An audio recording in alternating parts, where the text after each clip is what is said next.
Hey there, and welcome to GamePoints episode 62. I am, as always, your host, Stephen Brown. Joining me today is David Smith.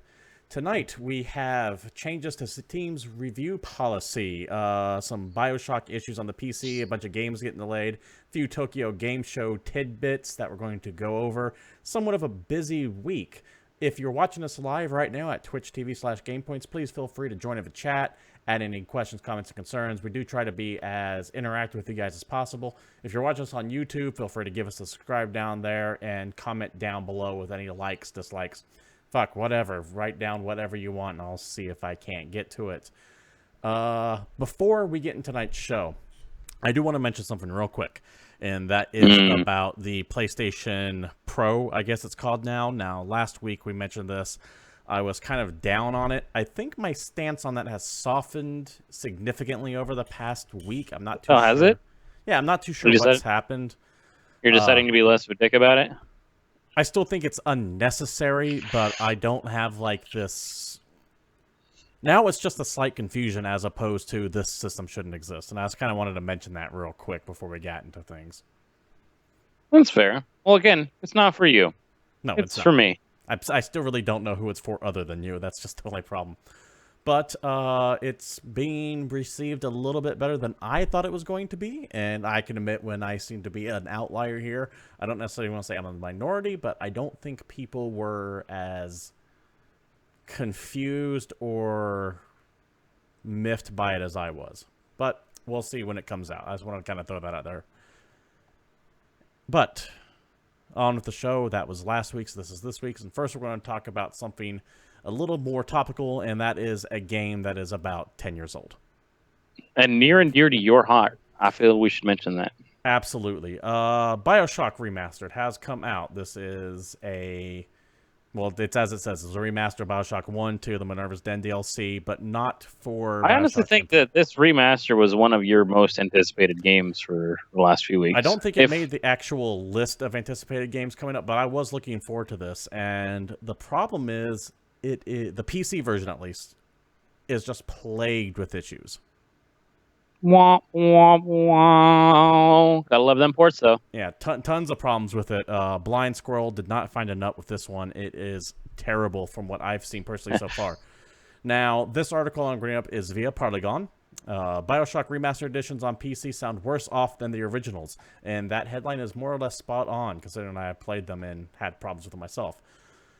Following in the article, several issues plagued the remastered editions according to user comments. Some of these are carried over from the original PC releases, like mouse acceleration and sensitivity problems, and others have to do with texture options or the lack thereof. Other problems include random difficulty resets. One person complained that the game won't launch and that the intros cannot be skipped. From first-hand experience, all of this is true. The intros definitely cannot be skipped, and that sucks because the game fucking crashed on me about once every 45 minutes, and it really loved to do it right when I was saving.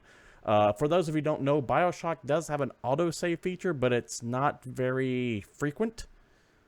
So when you go to make a manual hard save and it crashes, there's a good chance you might have lost 30, 45 minutes, an hour's worth of gameplay and have to go back to your last autosave. That was when you first entered the area, as opposed to when you might have done certain events or checkpoints therein. Excellent. And in a story-heavy game that involves a lot of back and forth, that is super satisfying, I promise. Yeah, you got tons of problems with that, and just makes the fact that you can't skip the 7 or 8 intros. You know what we're talking about. It's a bummer just because of how good Bioshock 1 is. Absolutely. This kind of taints the legacy of that game a little bit.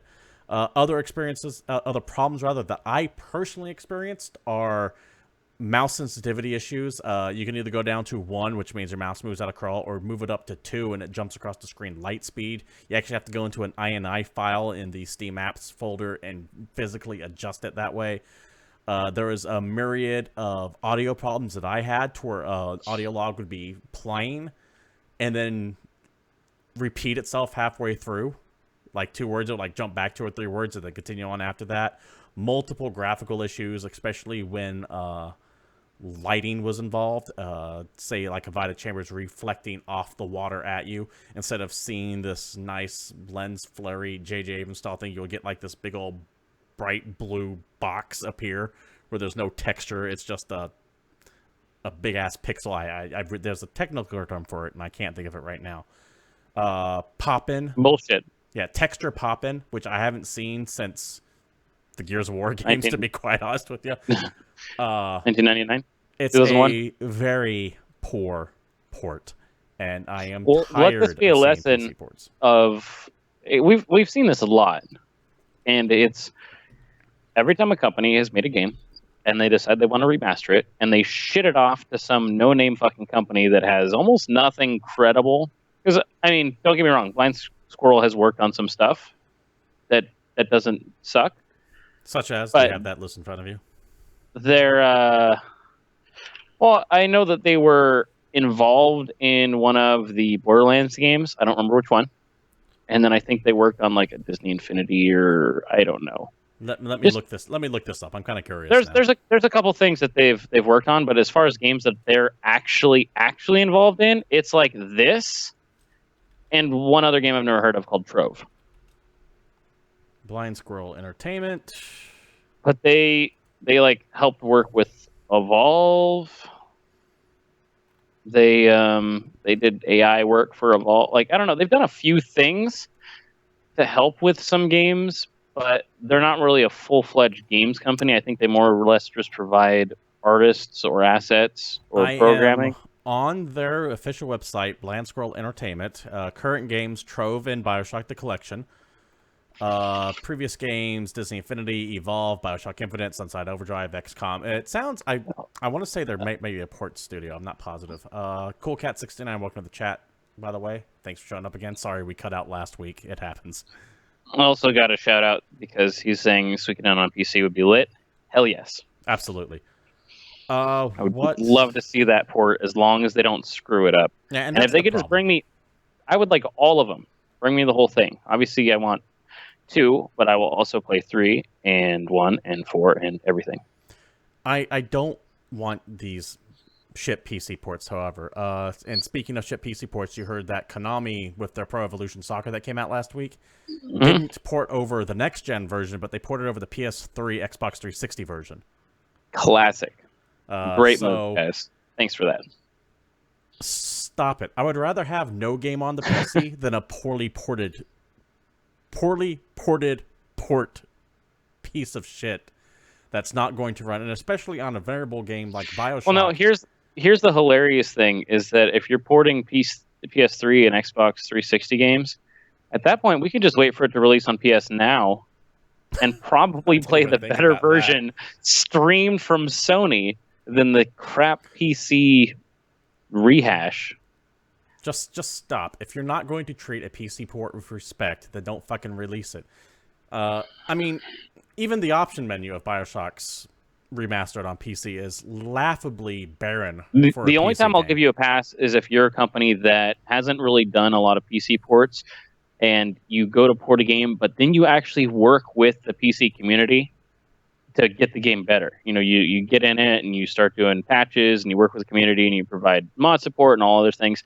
The main reason I'm bringing this up is I'm just thinking of the first Dark Souls release on PC, because From Software had literally never made a PC game before, but they worked on it in-house. They didn't just ship it off to some other third-party company to rehash their title on PC. No, they actually worked on it and they did what they could. And I'm just thinking of, Dark Souls 3 coming out, and the PC release for that, while it was not released at the exact same time, was, I think, probably the most stable Dark Souls release on PC yet.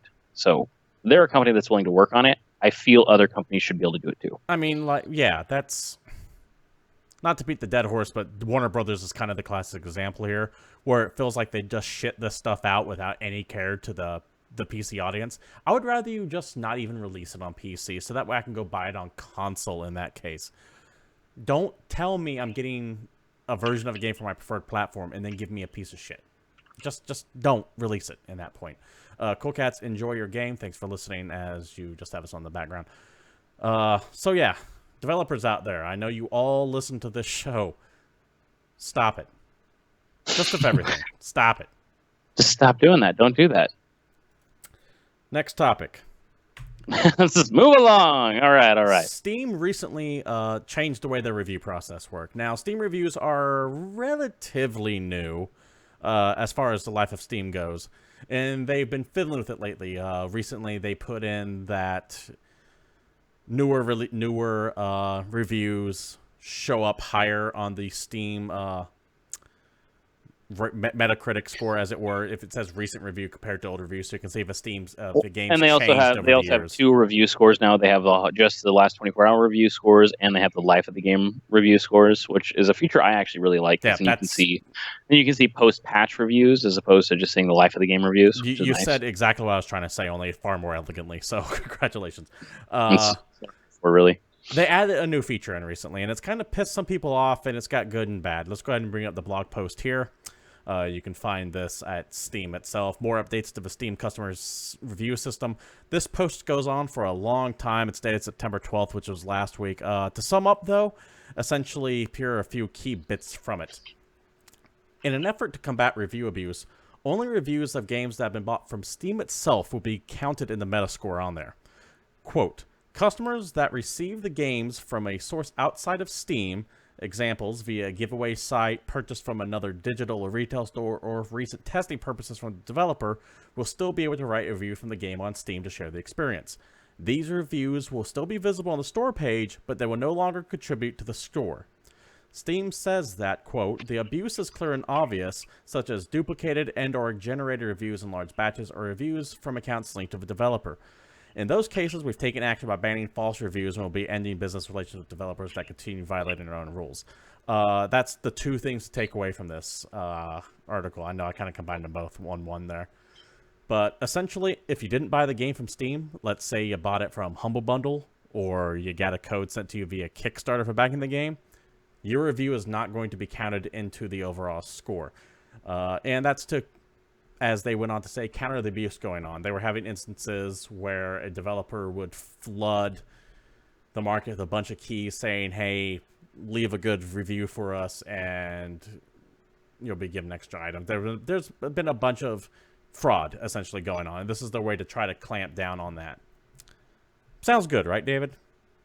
Yeah, I mean, I get what they're going for, is that they're trying to cut down on some shenanigans, but the problem with this is, and there was a post I read, and I think it's actually on that page where they mention this whole change, is someone brings up the fact that there's somewhere in the neighborhood of 800 million games on Steam, and of those games, as far as games that have actually been played on Steam, only like 500 million of them have.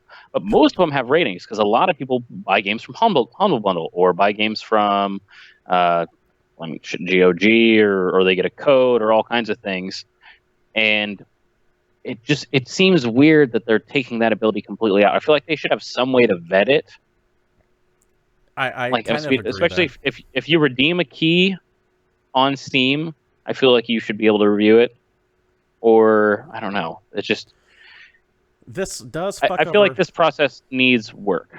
No, I kind of agree, because this does fuck over independent developers.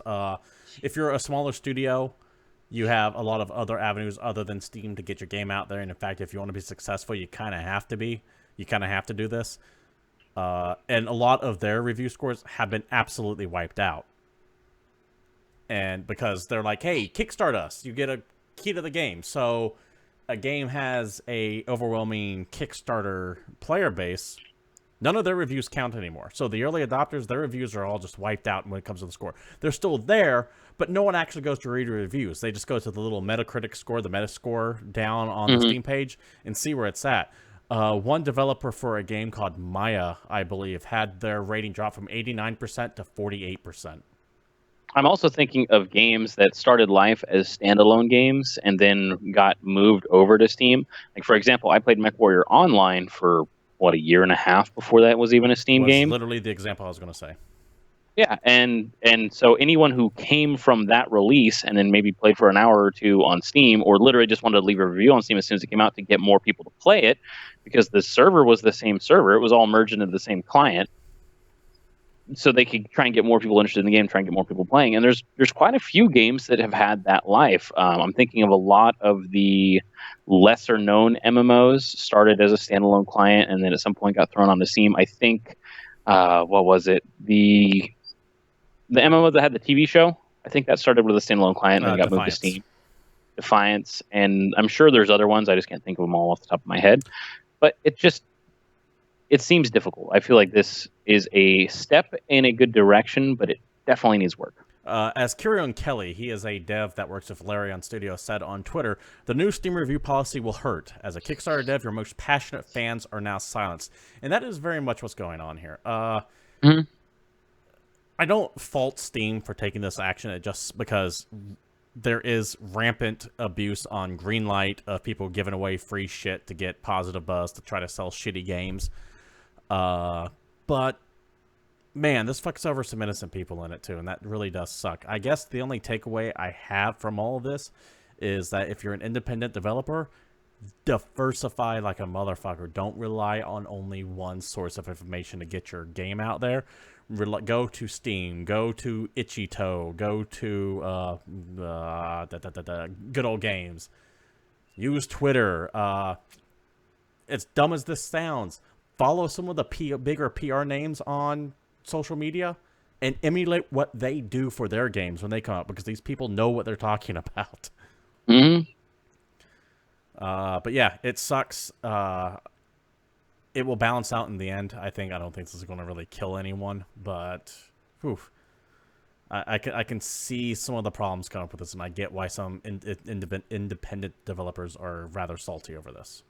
What they could do, though, is they could toss some copies of those games to, some Twitch podcasts, maybe ones that meet once a week that like to play games, and they can get some reviews that way. You say that, but I actually might have something for you here in the next 24 hours. Talk to me after the show. I'll believe when I see it. Coolcat69 says he can't leave a good review on Project Zomboid because he bought the game in early alpha, not on Steam, but now it's on Steam. He wants to give it a good review, but fuck me, right? Yeah. Sorry. And just to be 100% clear, it's not that you can't review the game. You can definitely put a review up there. It's just that the score you give it, the recommended or not recommended, is not factored into the little meta score that appears on the description on the right-hand page of the Steam storefront. Yeah, but there's plenty of people that will literally click on a game. They'll look at that number, and then if that number is bad, they won't even scroll down. Yeah, exactly. So I understand where you're coming from. It's just I want to be 100% clear on how it works. I don't want to mislead anyone. And if I'm wrong on something, please, by all means, let me know. Next topic. Yeah, let's do it. South Park has been delayed. Dang it. South Park, The Fractured Butthole is the sequel Fantastic to name. The Stick of Truth, supposed to be coming out later this year from Ubisoft. Stick of Truth was a fantastic game. I was really looking forward to The Fractured Butthole, and now has since been delayed until early next year, according to a post at the Ubi blog, which I'll bring up right now. Ubi blog, South Park Fractured Butthole update. The South Park Fractured Butthole will now launch on Xbox One, PlayStation 4, and PC calendar Q1 2017. The development team wants to make sure the game experience meets the highest expectations of fans, and the additional time will help them achieve this goal. This is very unfortunate for South Park: The Fractured Butthole, because from what I saw of it at PAX, it looked pretty good and it looked fairly polished. I mean, it's hard not to, just because the way they have their art style set up, the game just looks good kind of naturally. It looks like an episode of South Park. Yeah, it does. Although I do distinctly remember that the alpha, beta, whatever gameplay they had on the show floor at PAX, they had people putting on smell-o-vision. Yeah, it was like Vanazalist Rift or something like that. Yeah, so that's pretty South Parky. I'm just wondering if they're going to release a special edition that comes with that, so you can really smell your way through the game. Nah, that's not going to happen. I can tell you that right now. It sucks. Game delays are never fun to hear, but a bad game released on time is always remembered as being a bad game. But no one ever begrudges a good game that was delayed. Yeah, if it comes out and it's polished and solid, then everyone will be cool with it. If they rushed it and it was shit, absolutely they'd be mad at it. Yeah, and the absolute worst thing you could do, however, is delay a game over and over and over again and have it come out and be only mediocre. Last Guardian, I'm looking at you with a very worried gaze from what I'm hearing behind the scenes. Oh, please, just... I don't care if it's mediocre. Just give me an emotion. Make me feel something besides anger. just It's going killing. to make you feel anger and disappointment, David. Besides just killing the owl dog thing. Oh yeah, that owl dog is going to die. It has a name. It actually does have a name, and I keep forgetting what it is. It's like Nico or... All I know is I'm not going to love it as much as I loved that damn horse. Clarada. There's no chance. What was the horse's name? Aldo? Aldo. Aldo? All right. I'm surprised I remember that. I never actually played that game more than 10 minutes. You didn't? Oh, dude, Shadow of the Colossus is fantastic. I highly recommend picking it up. It's on my list of things to do one day, which is big and wide. One of my favorite soundtracks from the entire PS2 era. Cool. Anyway, let's talk about more delays. More delayed games. This was also games delayed. that came out in the PS2 era. Yeah, this was also delayed again. Kingdom Hearts 2.8 Final Chapter Prologue Ending Climax Sequel Prefix delayed. Stupidest fucking name of all time. The actual name is Kingdom Hearts 2.8 Final Chapter Prologue. It's equally as stupid. Dear Square, get your shit together. Take all of your shit, put it in a box or a backpack or whatever you got to do. Just make sure it's together and stop naming your games like this. Gotta get your shit together, Square. This article comes via Engadget, though the information was mentioned over Tokyo Game Show. Disney Square mashup Kingdom Hearts 2.8 is delayed till 2017. PS4 collection now due in January. Going on from the article itself, the latest installation, Kingdom Hearts 2.8 Final Chapter Prologue, was due to come out on the PlayStation 4 in December, but now that's changed to January. The slight delay was announced at the Tokyo Game Show alongside a new trailer, which teases the ongoing adventures of Sora, Riku, and Kairi, as well as older Keyblade wielders Aqua, Terra, and Ventus. The compilation includes Dream Drop Distance, Birth by Sleep, a fragmentary passage, and Back Cover, a 1-hour cinematic which serves as a prequel for the overarching series. And the same time period is covered in Kingdom Hearts Unchained X, which is a free-to-play game on iOS and Android. Basically, Kingdom Hearts is convoluted as shit, and unless you played all of those games and pay a lot of attention, no one has any clue what's going on. It still doesn't matter. Let's face it. The plot to Kingdom Hearts doesn't matter. The only thing I fucking care about is throwing down with Mickey and Tron as the city throws itself at me and be able to cut buildings in half with a Keyblade. I'm just thinking, the hype that this series had at the end of, 2? Where they had the trailer for what everybody assumed was going to be 3. Yeah, and it turned out to be the amount of hype they had then and the amount of people that would immediately jumped on the bandwagon and get the next game, I'm really curious to see how many people are still at that level of hype. But I guess it's the Last Guardian question. Yeah. Who still cares enough? And I'm sure there's plenty of it because I'm thinking Kingdom Hearts did much better than Team Echo games do. Or have done. I don't have those numbers in front of me or anywhere close, but I'm willing to bet that they do. I want Kingdom Hearts 3. What I don't want is all this extra shit everywhere. And you know what? I get the story doesn't make any sense, but sometimes I just kind of want to turn my brain off and watch things that I love fight other things that I love. That's fair. But yeah, that sucks. Oh well, it happens next year. Like I said earlier, a bad game released on time is bad forever, but a delayed game released a little bit later could potentially be good. That's a very inelegant way of saying that. But I think or maybe they're just pushing it back because, as we've mentioned before, now is like the golden time for games to come out. Maybe they decided that December was too competitive and they wanted to have a better shot. And January is a decent slot some of the time to beat the Christmas rush. Well, you would think. You have to watch out, though, because when you have something delayed over and over again, you start building up that hype train and it kind of runs away from you, you get the situation you had with No Man's Sky. And essentially, recently, asked about... Yeah, I mean, there's no smooth way to translate into what I was going to another. So, that was the smooth way to do it. You just fucked it up because you're terrible. So yeah, I'm a horrible person. Talking about No Man's Sky, we're not the only ones. Also, Shuhei Yoshida, who is the president of Sony's Worldwide Studios, brought it up recently and explained why he thought fans were critical of the game. Yeah, and he blamed mostly on their pre-release PR strategy for building up unrealistic expectations. This is via Eurogamer.net. Shuhei Yoshida, the popular president of Sony's Worldwide Studios, has said he understands why some fans are critical of the controversial space survival sim No Man's Sky, and blamed Hello Games' pre-release PR strategy for building up unrealistic expectations. To quote Shuhei himself, "I understand that some of the criticisms, especially Sean Murray, is getting, because he sounded like he was promising more features in a game from day one. It wasn't a great PR strategy because he didn't have a PR person helping him, and in the end, he's an indie developer. But he says their plans to continue to develop No Man's Sky's features, and as such, I'm looking forward to continuing to play in the game." End quote. In other words, it's the most polite throwing under the bus I've ever seen. He came out and said, they kind of fucked up. Aiden Loves Destiny, by all means, ask any questions you want. We are an audience interactive podcast. Just keep in mind the delay. One thing I do take issue with all this is that I have a hard time putting all this at the feet of Hello Games and Sean Murray. And it definitely doesn't help that neither one of them have really been tweeting anything about what they're going to add since the game came out. They kind of put out a couple of patches to fix technical problems, but all this extra content post-release that they were saying they're going to happen never really showed up. So that's on them. The hype machine leading up to No Man's Sky, especially when the physical part of the game was being published by Sony, that's kind of on you guys there, Shu. Listen, I love what you do. I actually like you personally, Shuhei Yoshida. You seem like a straight shooter, but this is also a little bit your fault. So to kind of just completely throw them out under the bus is not good. Aiden Loves Destiny. You ask if anyone could tell me, is Destiny Rise of Iron coming out? Yeah, it should be tomorrow. Yeah, it's actually coming out this week. It'll be on our new release section at the end of the show. But yeah, so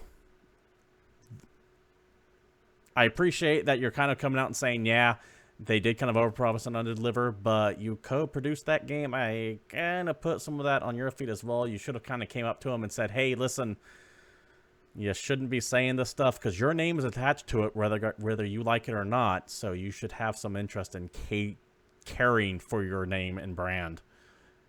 So let's not be so quick to throw stones in a glass house, Shu. Yeah. Sony put a lot of backing in No Man's Sky, and to kind of distance themselves is a weird strategy. They're still saying that the game is being worked on, but who knows? Although, officially, I still liked the game for what it was, but that's because I didn't pay enough attention to all of the pre-hype, and I was expecting a space exploration game, and I played that. So I still like it as a completely mindless game when I just need to relax. Yeah, I mean, and more power to you. If you like it, awesome. I'm not saying that you shouldn't like it. I'm just saying that I did not care for it. Yeah, I have lots of other stuff I can play if I'm looking for, like story and things to do. But if I just want to like relax and hang out and unwind, it's perfect for me. So, while on the topic of Sony, let's go ahead and discuss the fact that they had some major layoffs recently. Now, layoffs hit both Sony San Diego and Sony London. We have articles from both Polygon and Games Industry Biz. We're going to bring up the Games Industry Biz one here that essentially says job losses at Sony London as first VR project wraps up. Quote, Sony has confirmed to Game Industry Biz that there will be job losses at its London studios with team first VR projects draw to a close, end quote. London Studios recently worked on London Heist demo for PSVR. That is the kind of the Guy Ritchie VR demo that you're seeing going around where you're a criminal and you're driving around and being shot at during a bank robbery, it looks like. But this is kind of to be expected when the game development finishes, when it ends, people get let go. That's what happens, especially if it's not a studio that's immediately moving on to the next game. Same more or less happened at Sony Interactive Entertainment in San Diego. Polygon is reporting a development branch devoted to MLB The Show and other games let go an estimated 40 to 50 people from the studio. Most of the people were working on Killstrain. That's that free-to-play game, I believe, on PlayStation 4. I'm not too familiar with it. And another unannounced game. Same idea. Killstrain, it's finished. It's done. They're releasing small amounts of content for it, but you don't need to keep a massive staff on hand when you're done with the game. So it sucks that people were let go. That's the nature of the beast. Let's see. Let me take a look at chat. We'll move on to the next thing. Infinite Warfare. Yeah, coming out this year. I'm excited for Infinite Warfare. It looks pretty cool. I am so down for the space setting, despite a lot of people bitching about it. I think it's pretty interesting.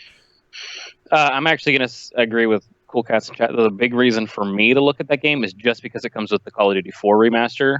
Personally, I'm more excited for that than I am for Infinite Warfare. Yeah, same here. I think they're both looking good. I will say this, as far as Infinite Warfare is concerned and Call of Duty in general, it's the first time I've been excited for a modern Call of Duty campaign since Modern Warfare 3.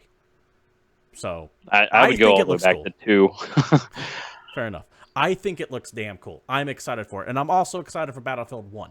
See, believe it or not, despite what the internet might tell you, you can actually be excited for both these games coming out. What? I know, No fucking weird, way. right? You mean I can like historical shooters and futuristic sci-fi shooters at the same time and just And be a shooter fan in general? yeah, and there is a market for both of them, believe it or not. They can both exist. You don't have to But destroy which one one? another. But which one do I need to tell all my enemies that I've had sex with their mother? Is it both of them? Oh, see, that's shit talking's universal. Okay, I just have to double check. It's very, very unclear to me. Because here's the thing. Here's the thing about playing either Battlefield or Call of Duty. If I were to put a headset on you and then block the game that's playing so you couldn't see it, but you were just hearing it and you had chat on, I guarantee you would hear a bunch of explosions, a bunch of bullets, and a bunch of 13-year-olds bitching about how you fucking suck, using every racial epitaph possible. It would be like Nazi Germany in 1942 met the Archie Bunker from All in the Family. That is a dated ass reference, sir. Know your audience. Fair enough. What's your problem? Although I will say, in the comparison between Call of Duty and Battlefield, in my personal opinion, I have always felt that the Battlefield games had a more immersive sound. I agree. Just because I remember playing Battlefield 3 with like virtual surround headphones with like the 5.1 or 7.0 or whatever the hell, and it just being surreal to feel that into the game. Where, I mean, Call of Duty sounds good, but it was never that immersive for me on a purely audio level. I think Battlefield has really good sound design. Yeah, I absolutely agree. I think they do have the sound nailed in the Battlefield games. But the shooting in Call of Duty has always been really tight. Who knows? Next It's topic. up to you. Play what you want. Live your life. Next topic, David. Oh, dude, are we going to get down to some stuff that I'm sort of excited for, but it's still way too soon to be talking about? This is via videogamer.com, and we have a few more tidbits about Death Stranding. Essentially, Hideo Kojima was speaking at Tokyo Game Show, which happened last week, and he gave the most minuscule of information related to it. Apparently, Kojima's Death Stranding is set in an open world with online elements, and that is more or less all he said. The quote from the article here is, "The game will be an open world, and with that comes a, quote, degree of freedom.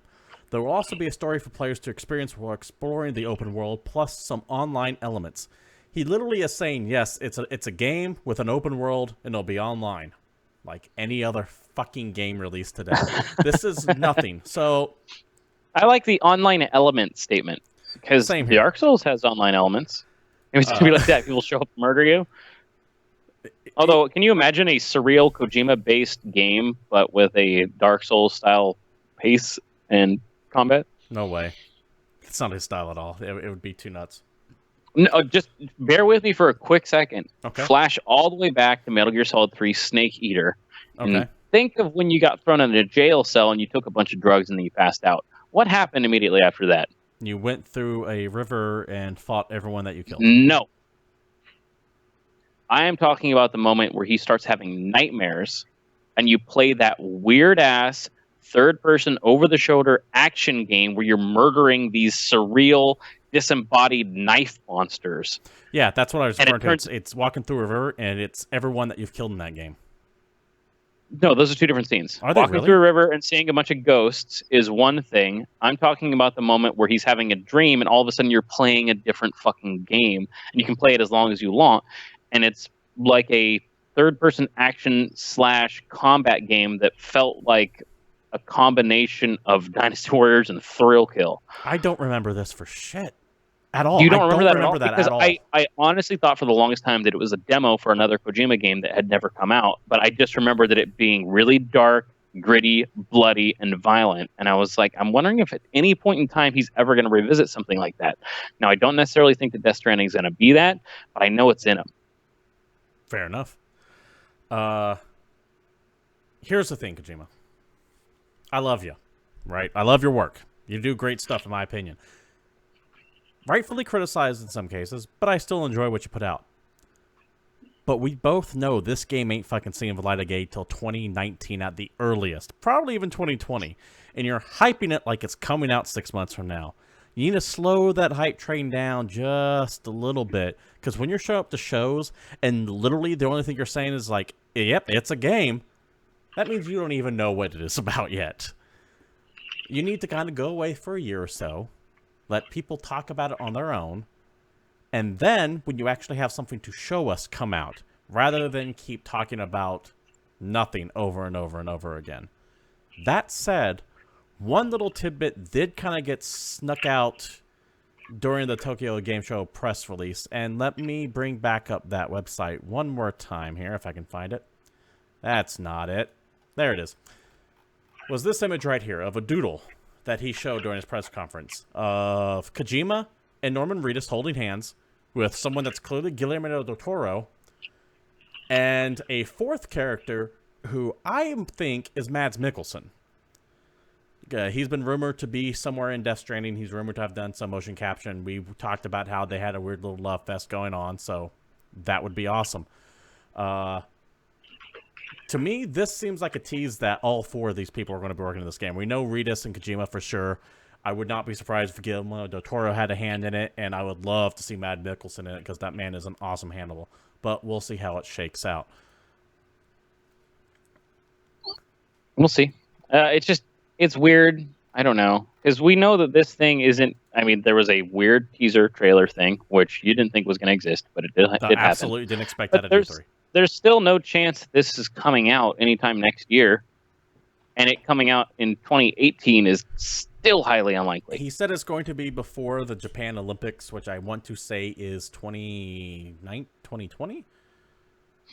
It's quite a while. It's tentatively slated for 2018. That's what people are saying it's going to be, but there's no way in hell it's going to be that. It's going to be 2019 at the earliest. I'm just saying slow those hype train breaks a little bit. But while we're on the topic of Kojima and Death Stranding, which will inevitably lead to discussion about Metal Gear and Metal Gear Survive, which is Konami trying to make that zombie four-person co-op shooter set in the Metal Gear universe. Someone at IGN asked him what he felt about it, and he didn't really talk shit about it. I think people are taking this a little too far, saying, oh, he's bashing Metal Gear. He really didn't necessarily say that, but this is what he said. Like I said, this was asked by Daniel Robinson and Jose Otero of IGN. Essentially, they asked him, hey, did the idea for Survive come from you? And here's the quote.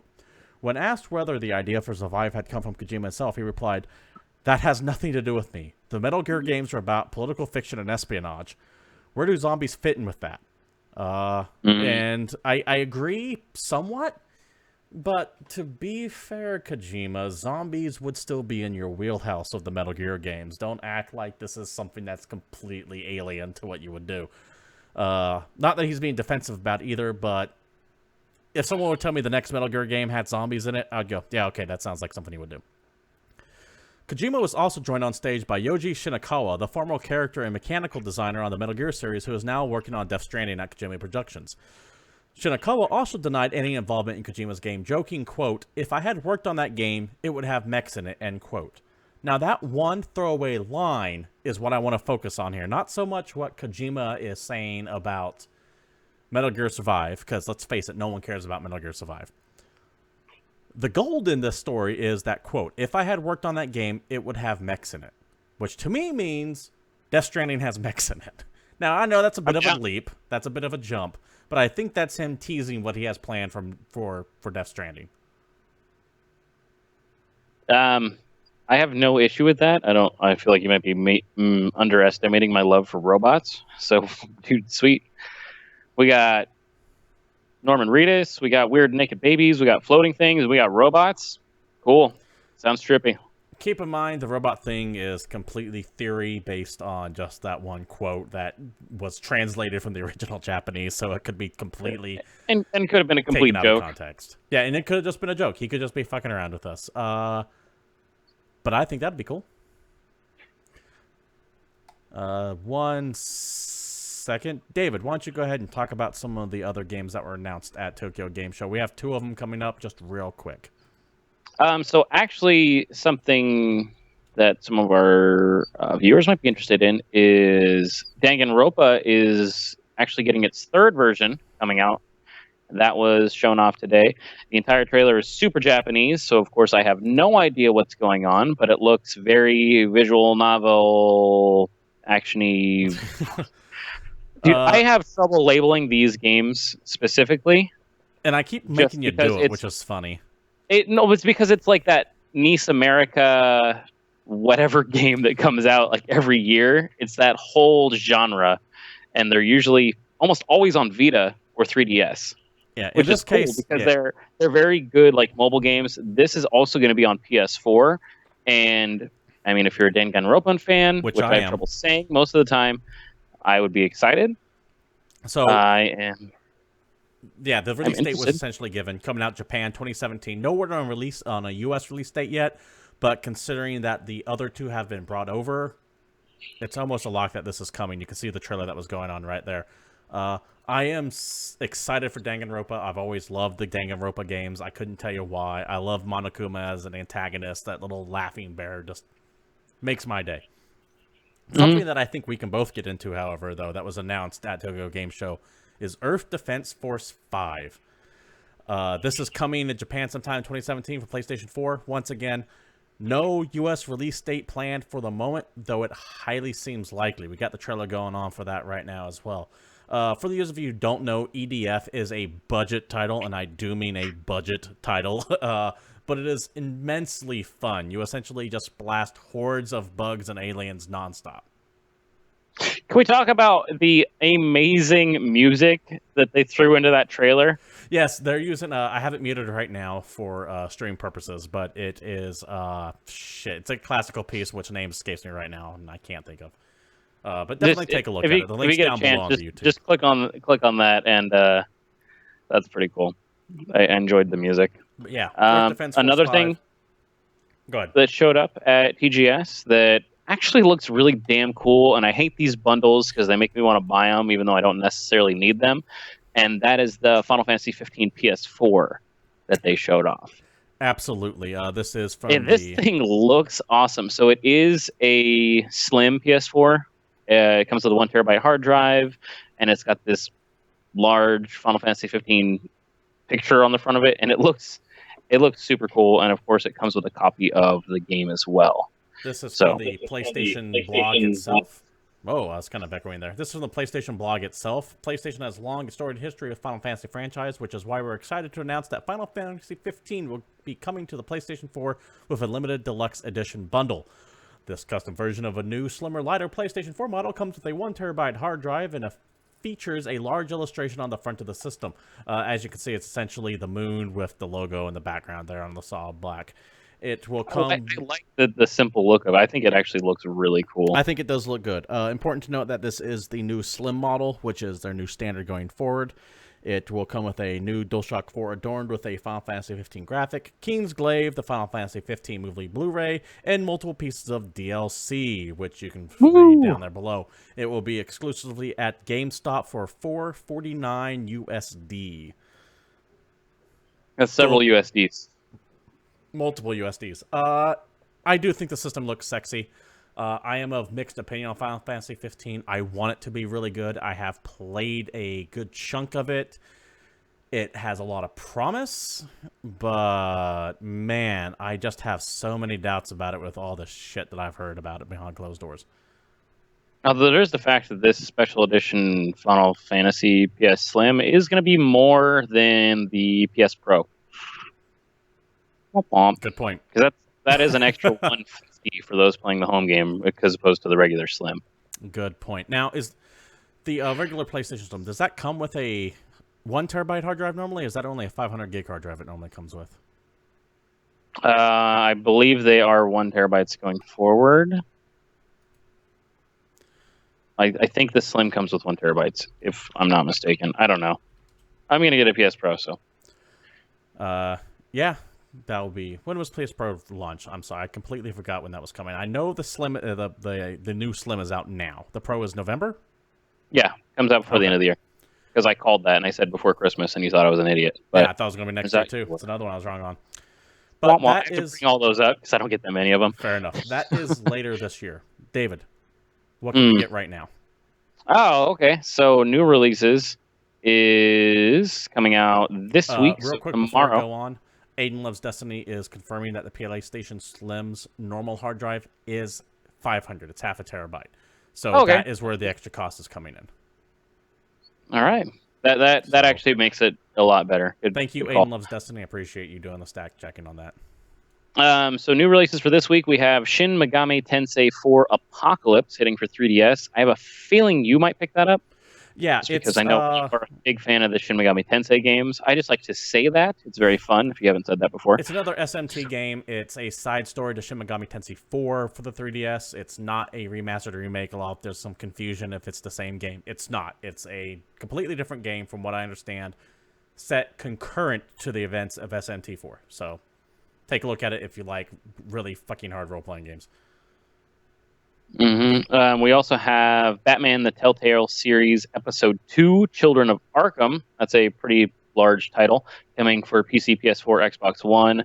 Aiden Loves Destiny is calling out all of the 17 versions of the EA Sports franchises, FIFA, Madden, NBA, NHL. Thanks for throwing those in. The Bunker is hitting for PC and PS4.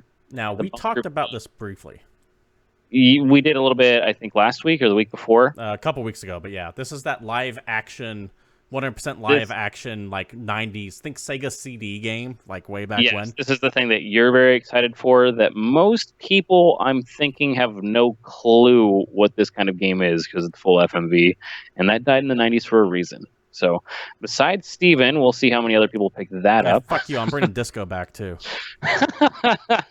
Also coming out tomorrow, the 20th, is Destiny: Rise of Iron for PS4 and Xbox One. So if you're playing Destiny, you'll want to look Sure, this up. Aiden Loves Destiny is good to hear that, considering his name. Yeah, absolutely. I might actually pick that up. I haven't played Destiny about a year. It looks cool. I have a lot of friends that are gearing up to just go hard as soon as this hits tonight. So we'll see how it goes. Should go live, I think, once the show is over. I think it's 9 our time. If not, it'll be soon. But yeah, I'm looking forward to it. I haven't played Destiny in about a year. I enjoyed the Taken King. I thought it was a nice, good direction they were going in. But you know what? Rise of Iron looks fucking cool. No, definitely. They're doing this cool pre-event thing where apparently Guardians are getting like diseases and shit and they can pass around. Like I said, I haven't been into it for about a year now, but I love the fact that they're incorporating the upcoming expansion already into the game, and they're kind of doing what World of Warcraft would do before a big release. So good on them for doing it. Yeah, get your towels ready. It's about to go down. What else is coming? Also coming out this week, we have Dear Esther hitting for PS4 and Xbox One. Dear Esther is not a new game by any stretch of the imagination. It is a first-person adventure game. Some people that are in this podcast absolutely hate it and think it's crap. Other people actually really like this game. It is a very highly reviewed game. But if you're not into slow-paced adventure games, it's probably not the game for you. It has been out for a while, so if you want to go and watch like a YouTube review of it, it's more or less going to be the exact same game. Also coming out is Killer Instinct Definitive version for Xbox One. This is the, I guess, final release of Killer Instinct. If you don't know, when that game launched, you had, I think, 6 or 8 characters, and then they released them slowly over time as DLC. The Definitive Edition is Killer Instinct with all of the DLC. So you get all of the characters and all the content from the seasons, I believe is what all their packs were called. So you get everything. So if you haven't played Killer Instinct and you're into fighting games, or if you're just an old school Killer Instinct fan, this would probably be the best version to get. Also coming out, not tomorrow, but the day after, Firewatch is hitting Xbox One. Firewatch being another walking simulator, as you like to call them. First-person adventure game. Firewatch, however, is very pretty, has a very cool looking aesthetic, and the story is interesting, I guess, until you get to the end, or so you say. I don't know. I haven't finished it. I haven't seen the end of it. Don't ruin anything, because I'll cut you. I'm not going to ruin anything on Firewatch. Because I still think the game looks very interesting. I loved Firewatch until I got to the end. I won't tell you what the end is, but I got to it and I went, fucking really? That's how you're going to end? and it killed the entirety of the game for me. It just shows how an ending can fuck up the entirety of a game. Indigo Prophecy? Indigo Prophecy, I'm looking right at you. Because, yeah, man, that game was great until it sucked. What else is coming out, David? Also coming out, now this is going to be a little later in the week, on the 22nd for PC, PS4, and Xbox, a game called Virginia. It's difficult to Google because you mostly get a state if you Google it. But it is a first-person thriller. So, I mean, it kind of looks like a walkie-ish simulator, but more of a drama game. It's not a super graphically intense game. It looks a bit more simple. I don't know. It kind of has like a cartoony art style, but with a dark plot.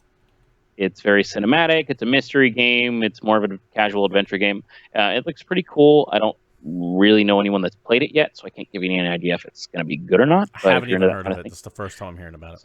Take a look. Also coming out this week for the 4 other people that love this franchise as much as I do, Warhammer 40k Eternal Crusade hits on Friday. Now, is this coming out of early access? Supposedly, it's coming out of early access on Friday. All right. Now, I have heard bad things about this game. I've heard that it's broken, that it's got major balance issues. Oh, yeah. Its Steam reviews are not positive at all. It's very mixed. People have issues with it, but we'll see what version 1.0 has. So what exactly is 40k Eternal Crusade here? Is it like PlanetSide for 40k? It's like the MMO, but it's not MMO yet. I don't know. It's a game I was really, really excited for like 3 years ago that I'm just not super stoked for yet. Yeah, it just kind of exists. It is a 40k game, and just because of the fact that it's a 40k game, I have to watch it. If you have no idea what I'm talking about, Warhammer is the franchise that Warcraft and StarCraft were based on, but because the guys that own it are idiots, they never sold the rights and therefore lost a huge potential for money, and instead released small shit games like this instead of World of Warcraft. Womp womp. All right, that's later this. We got to take a look at it. So I think that does it for new releases. Zug Warrior in chat calls out that it is supposed to be like Planetfall, that MMO. Okay. So, that explains things a little bit better. Thanks, Zug Warrior. Appreciate it. Shooty McShootersons. That does it for new releases. Let's move on to our topic of the week. Topic of the week. This topic of the week is the best of the bad. Oh, dang. With the recent release of Bioshock Collection, it reminds me of how awesome Andrew Ryan as a character was. And that started making me think about some of the greatest villains that are out there in video game world. Now, our topic of the week this week is going to be, who are the best antagonists out there? Notice I said antagonist and not villain, because if you're playing as the bad guy, your antagonist is going to be the good guy.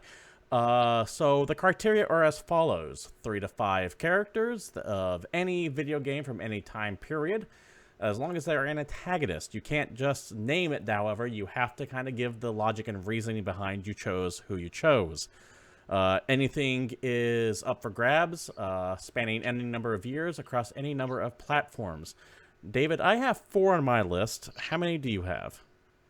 5, because I have a problem. I mean, technically I have 6, but... Okay, well, I technically have 5. One of them we share. So and then I have separate ones. So let's just go ahead and share the one that we share. The biggest one, I think, for us, if you had a Super Nintendo back in the day, is it's got to be mentioned in a best bad guy list, is going to be Kefka from Final Fantasy VI. Because of all the bad guys in all the games, this is the asshole that won, that got his wish.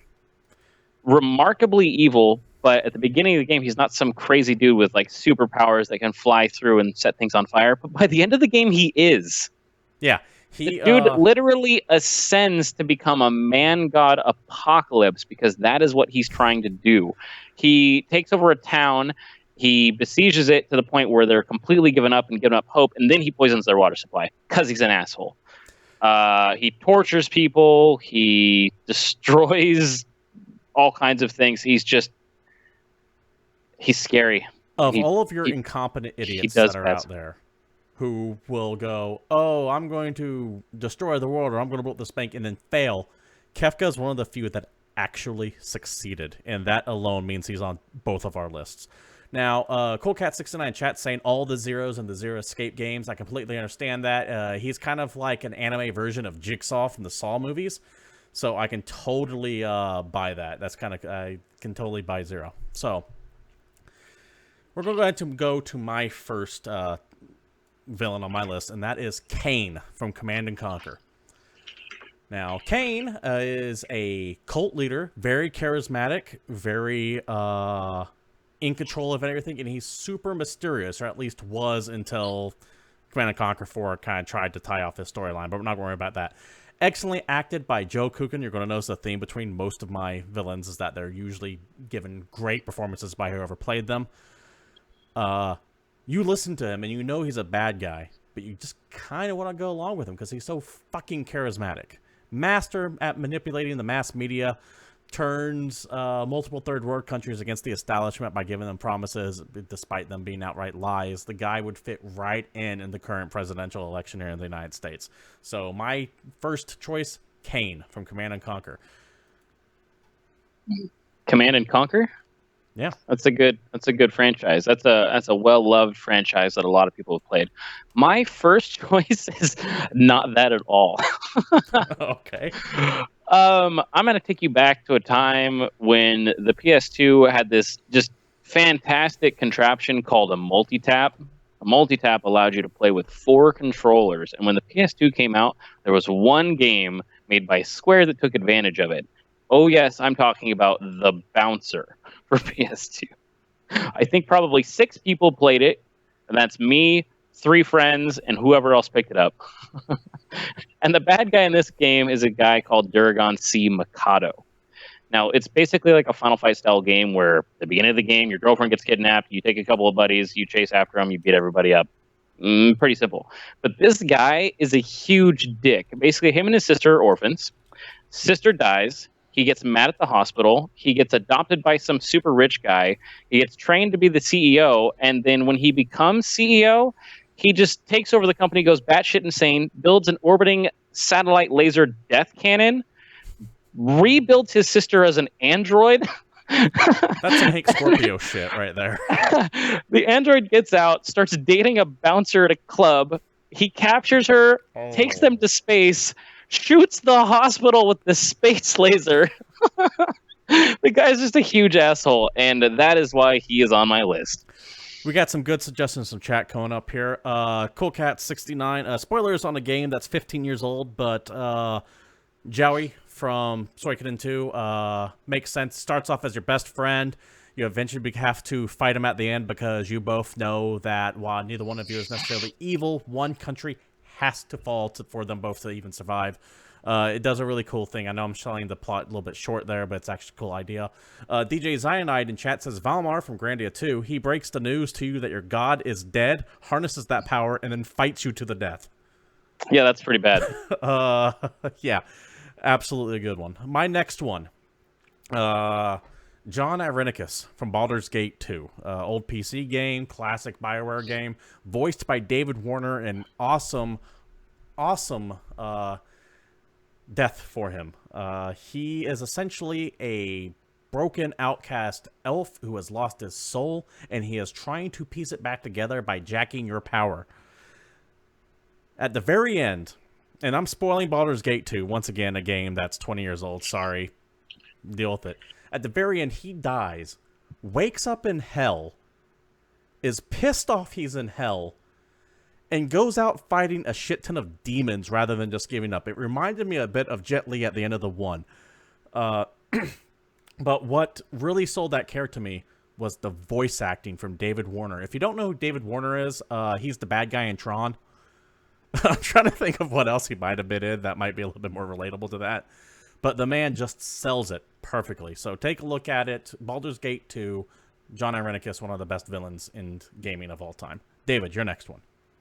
So my next one is a character that I don't think I need too much introduction for, but he's definitely a great antagonist and blew my mind when I was younger in one of my favorite games of all time, and that is Psycho Mantis from Metal Gear Solid. Wow, Now, I good know call. there's a Didn't even think lot about of Metal Gear games, and there's a lot of bad guys in those, but Psycho Mantis has always been the character that stuck with me through the years because of how ridiculous he was as a character. He's this floating psychic guy that just shows up, tells you what's on your memory card if you like Castlevania, that whole boss fight was sublime.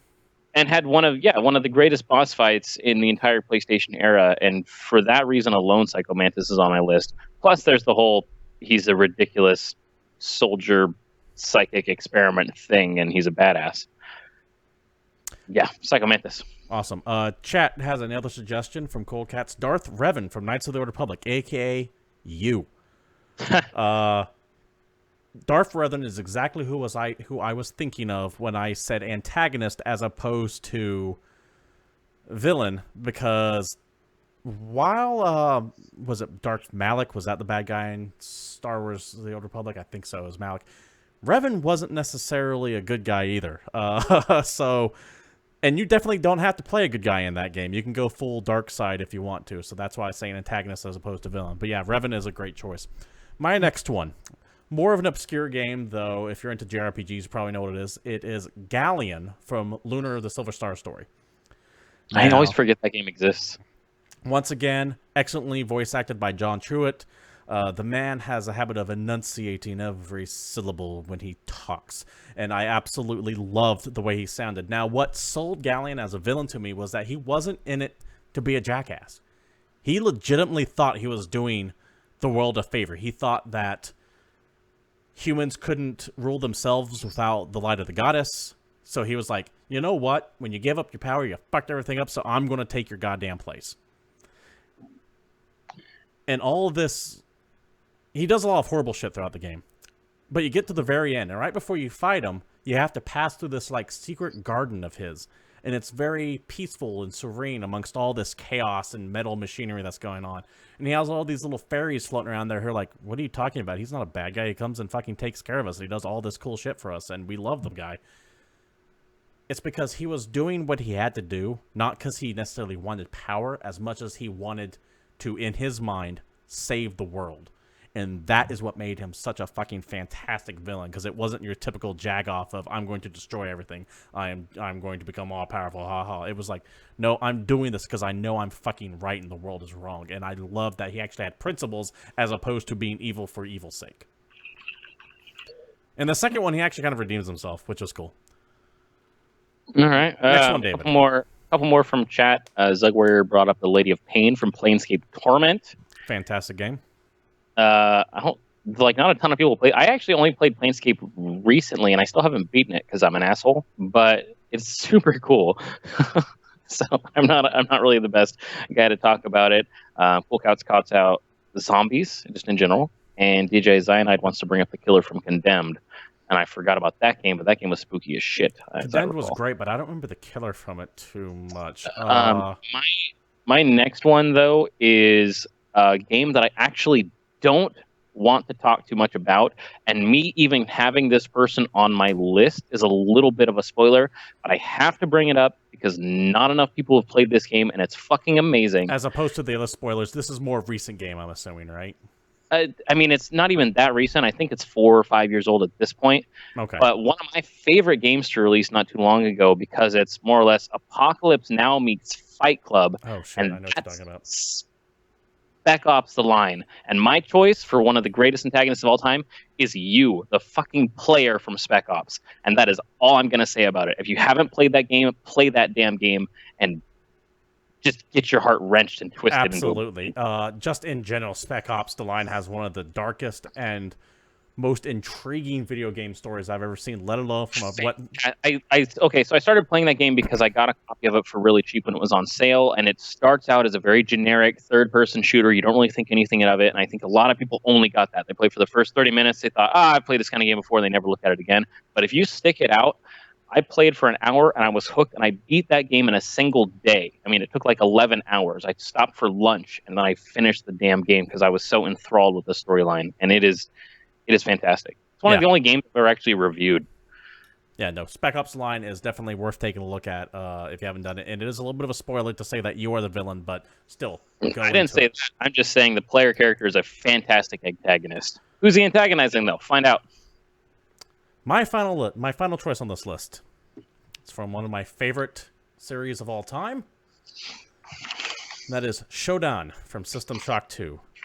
The evil, twisted computer AI run amok that thinks herself of God. In both System Shock 1 and 2, she is constantly taunting you, tormenting you, fucking around with you. In the second one, you kind of team up with her, and even then, she is still insulting you left and right. She is ever present, she is omnipresent, and she always feels like she is one step ahead of you. Excellently acted by Terry Brosses, who I'm excited to know has been being brought back for both System Shock Remake and System Shock 3, from what I understand. And will always just go down as one of those memorable villains that I can think off the top of my head. I can still hear her weird, disjointed, cybernetic speaking in my ear to this day with crystal clarity. All right, that's a good one. I have one more if you don't have any left. I have one more after you. Okay, so mine is actually... I'm not too worried about voices most of the time, but this character does have a voice that stuck with me for a really long time. Fantastic antagonist from one of the greatest PC game series of all time. And you're about to say what I was going to say. And it just has to be done. You can't leave this guy off of a list. We're talking about wake up and smell the ashes, Mr. The motherfucking G-Man from Half-Life. He's in a suit. He talks like the creepiest bastard you've ever heard of, and everything he does is spooky. It's just, I don't know. He's like the perfect bad guy because I don't even know how bad he is at this point. Of course, we'll never know because they're never going to make the third one, but it doesn't matter.